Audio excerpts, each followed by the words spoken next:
Aksi kejar-kejaran polisi tangkap bandar sabu di tebing tinggi. Viral di media sosial, aksi polisi terlibat kejar-kejaran dengan pengedar narkoba.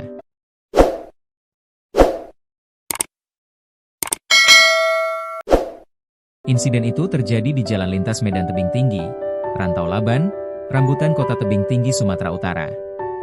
Dalam video, tampak polisi membawa pistol menghentikan 3 pengedar narkoba. Namun para pelaku tetap tak mengindahkan petugas tersebut.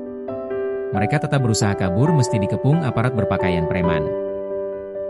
"Diam-diam, jangan lari," teriak polisi meminta pelaku menyerahkan diri. Pelaku yang melarikan diri ke tengah jalan raya terus diburu hingga akhirnya terjatuh di depan jalan buntu.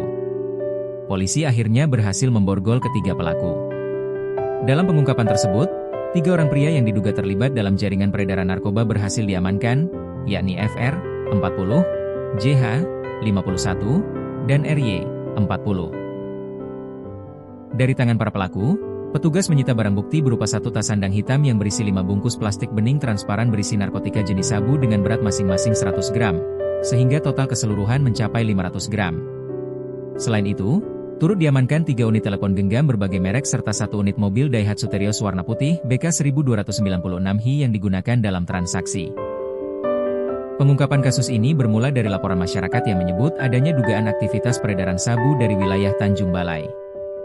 Menindaklanjuti informasi tersebut, tim Sus Ditres Narkoba Polda Sumut melakukan penyelidikan dan pengumpulan bahan keterangan, full bucket.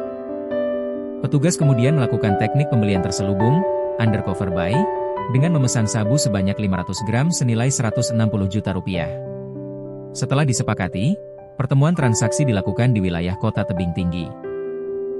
Saat pertemuan berlangsung dan salah satu pelaku menunjukkan isi tas yang berisi sabu, petugas yang telah melakukan pengamanan tertutup langsung melakukan penindakan dan berhasil mengamankan ketiga tersangka tanpa perlawanan.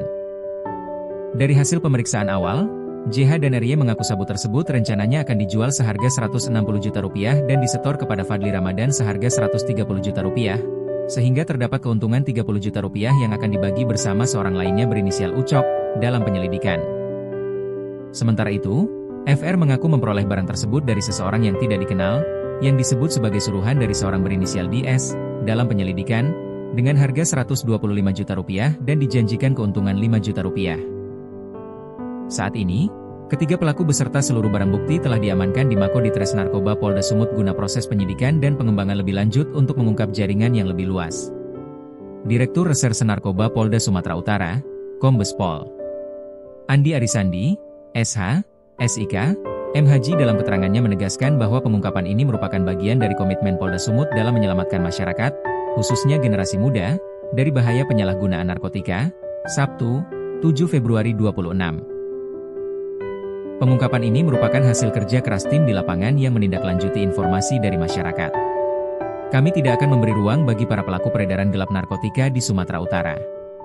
Setiap informasi yang masuk akan kami respons secara cepat dan profesional, tegas Kombes Pol Andi. Ia juga mengapresiasi peran aktif masyarakat dalam memberikan informasi serta mengajak seluruh elemen untuk terus bersinergi dalam memerangi narkoba. Sinergi antara kepolisian dan masyarakat sangat penting. Dengan kolaborasi yang kuat, kita dapat mempersempit ruang gerak jaringan narkotika dan melindungi generasi bangsa dari ancaman narkoba, pungkasnya. Dengan pengungkapan ini, Ditres Narkoba Polda Sumut kembali menunjukkan langkah nyata dan konsisten dalam menjaga keamanan serta ketertiban masyarakat dari ancaman peredaran gelap narkotika di wilayah Sumatera Utara.